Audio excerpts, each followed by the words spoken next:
All right, today I'm talking about prop lifting, but this time it is from the business's perspective. My name is Michael and I'm a fourth generation nurseryman, and in all the history of our business, prop lifting hasn't really been a big issue until recent years.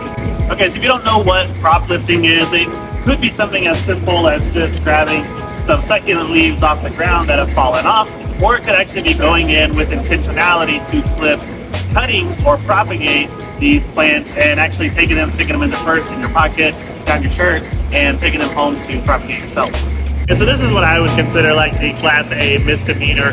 Lowest level of crime of prop lifting would be picking some up without permission. Now, if you've gotten express permission and you show the employee that works there, hey, there are these leaves on the ground, do you mind if I pick them up? Because really, those leaves do fall off whenever you're moving plants around and receiving new shipments. It's not like they were intentionally broken off. Here's a really good example of how one succulent leaf has produced an entire new plant. If you did not ask permission and are just gathering them and taking them, that is stealing, because you don't know if that nursery actually goes around and intentionally picks up those cuttings to propagate them themselves. Okay, here's another little nuance. By asking that garden center employee about taking succulent cuttings home or leaves that have fallen off home, you're putting them in a pretty uncomfortable position because they don't really know if you actually found those leaves or if you just went over to a plant and popped them off.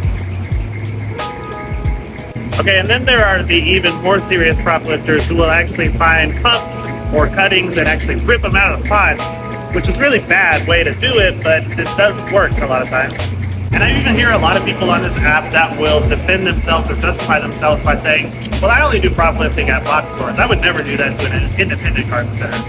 You know, these big corporations, you know, they deserve whatever's coming to them. But listen, you think that you're being Robin Hood-like by doing this, but Robin Hood actually took from the rich and gave to the poor. When you go in and do prop lifting, you are just taking for yourself, and that's a very selfish and illegal way of looking at things. Anyhow, to put it simply, prop lifting is shoplifting. Shoplifting is stealing. I would not go into a business and steal anything from another business. I think it's wrong. I think you should too, but that's ultimately your moral compass. Anyway, feel free to keep the discussion going down in the comments and like and follow for more like this.